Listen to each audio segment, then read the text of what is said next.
WPGC 95.5 is WPGC FM Morningside, Washington, and we were playing at least 18 songs in a row, but we have to stop because there is a celebrity in the studio. It's Tina Turner. Hi. Hello. It's so good to have you here. Thank you. Tina Turner, you know, I'm just in shock. You stand there. How are you today? I'm fine. Good. You were doing this movie. Well, your movie is coming out. What's Love Got to Do with It? Starring Angela Bassett and Larry Fishburne. Yeah. Based on your biography, I, Tina. Right. It opens June 25th. Tell us about it. I haven't seen it. And tell us about, you know, how it feels to have this book that you wrote on the screen. How does that feel? Well, it sounds great. But when it gets into actuality, you know, it's personal because it's someone portraying you, and when you have no hand in what, you know, is being done, you're a little bit skeptical. But the idea to, the book is old, by the way. It was written quite a few years back. 86. But the movie is based on the book. So it's I'm curious to see how I'm being portrayed. You know, that's what it feels like realistically. Yeah. But it's an honor. Yeah. And a fine cast, too. Angela Bassett, of course, our listeners will remember from Malcolm X. She was Betty Shabazz. Yeah. And Larry Fishburne is playing Ike, and everybody knows Larry Fishburne. I can't wait to see it. Your first U.S. tour in 6 years? That's right. Up. Yeah. Now, look, there's something I have to ask you. And when I told my friends that Tina Turner was coming here, they said, you have to ask this question, okay? She does movies. She sings. You're on the cover of Vanity Fair magazine this month. You know, a big 15-page spread. You're on tour. You're in Europe. You're all over the place. You travel the globe. And you look great. You look fantastic. You look stunning always. How do you work out? That's the workout. You just said it. You just told them my itinerary, and that's how it's done. It's aerobics. It's natural aerobics without having to stretch or pull like on a machine. Just all that activity. Yeah, all of that. What do you do? You know, for the rest of the time? I mean, there has to be a secret. There has to be a secret. Somebody told me that she thought that you and Lena Horne drink the same water. Because you look so great all the time. I think it's just my work, you know. I care about my what I eat. Well, to a point, you know, I enjoy it, but I don't abuse myself. Right. And this is how I'm always like this. Yeah. I think you're hiding something, but that's okay. Well, I tell you what, this at the end of this tour, I'm putting together a program about good health.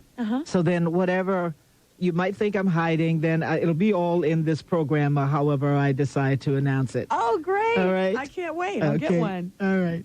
The songs on the soundtrack, which is due out on June 15th, include some re-recorded classics, Nutbush City Limits, and Shake a Tail Feather, and Rock Me Baby. And the new single, I Don't Want to Fight, which is due out next week, is, we have a copy here we're going to play in a minute, but first I want to ask you about your vocal style. Who influenced you when you were growing up, when you were just beginning?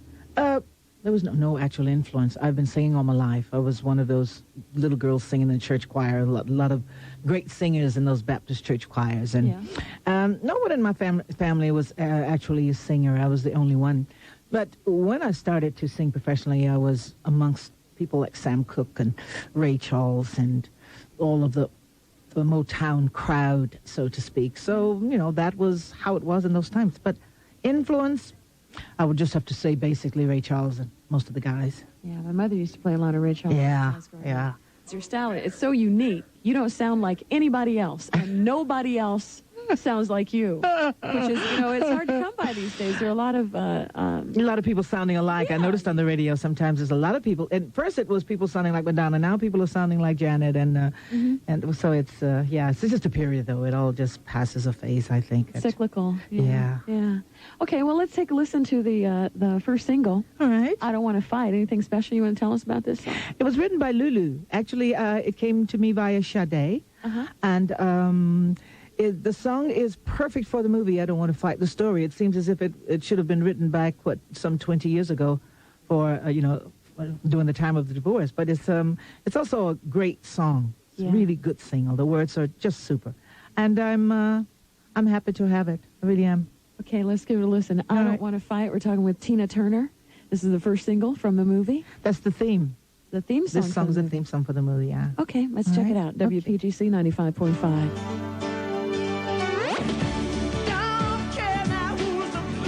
WPGC 95.5. You hear it here first. That's fresh new music, definitely. It's Tina Turner, I Don't Want to Fight, the theme song from the movie What's Love Got to Do With It, which is coming out on the 25th. And we have Tina here in the studio. That's a good record. Good record. Yeah, that's awesome. You're going to do this on David Letterman this coming Friday. Yeah, so, that's live then. Yeah. Yeah. Is it more difficult singing, live as opposed to... On television. Yeah. If it's on my own stage, I'll make sure the sound is right and everything is coming in properly. But sometimes it's difficult singing on television shows. The sound equipment has always been a problem in the past. But, Letterman, they do lots of live music, so you'll be okay. I'll just stand there and do it a cappella. Don't play any music, because I might do better without it. No, it'll be fine. Do you have any advice for singers who are trying to break into the business?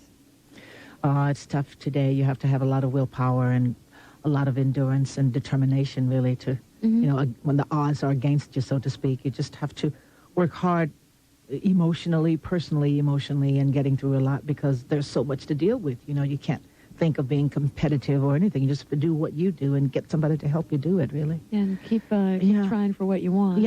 Yeah. Because there's a lot of... talent. Yeah.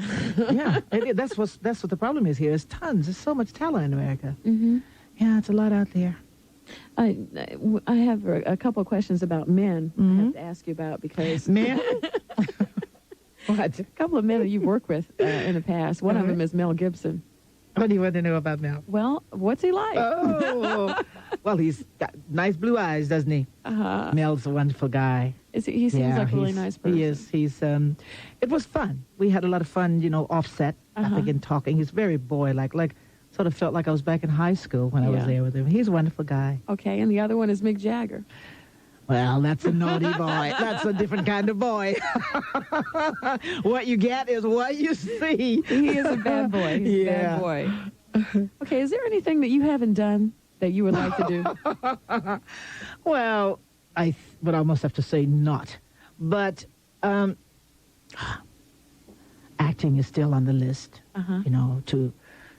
I think as close as you can get to what's realistically today, other than a period movie or some futuristic movie, would be Thelma and Louise. I thought that would have been a great, that was a wonderful movie. That's one that of what's happening at the moment. But I'm not so crazy about that anymore, because I don't like the present movies that much anymore, So, but if it comes along, that's what I would take. So if there's a really good role for a woman that you'd like, because you were so good as the Acid Queen and well, that was my type of movie as well. Yeah.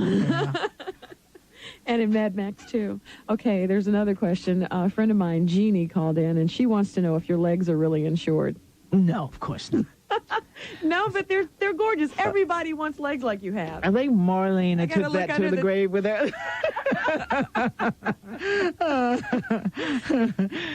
They're just, Yeah, it's just stuff. Because that's a rumor, that your legs are insured for, millions and millions. But no, it's not true. Of course not. Okay, you heard it here first. Latina, you've come through some hard times, some very hard times, and you faced some adversity in your life, and you've been able to overcome it, and you're standing strong on top of the mountain. And this question I have to ask you is about what you would have to say to other women who are maybe facing that kind of adversity in their lives. What is it that pulled you through? Well, we're talking about personalities, aren't we? And we're talking also about individuals. Some people are not born with a very strong mind, an independent mind. I've always been an independent young girl. I was out there in the pastures with the horses and making my dreams on my own. And that girl grew up being independent and fighting for what I really wanted and stuck with what I wanted to do. A few hits in the face didn't stop me, and that basically what I'm saying. A few knockdowns of any type shouldn't stop you if it's what you really, really want. Because when you get there, that's when the true appreciation comes. Right. And that's what I did. Well, thank you so much for coming It's just, I got to call my mother immediately. She should be listening here. And tell her, because when I was working at a little small station in Louisiana, and she said, you should come home, this is not what you ought to be doing. I'm going to call her and tell her that, Ma, it was worth it. Tina Turner was sitting right here with me. That's right. Thank you so much for coming. Thank you. We will look for you on the American tour. Hopefully you'll stop in Washington. I'll certainly be here. And we're going to take a listen now to one of the songs which is on the soundtrack for What's Love Got to Do with It. It's the original version of River Deep Mountain High. Okay. A classic. Thank you so much for coming. Thank you. Tina Turner on WPGC 95.5.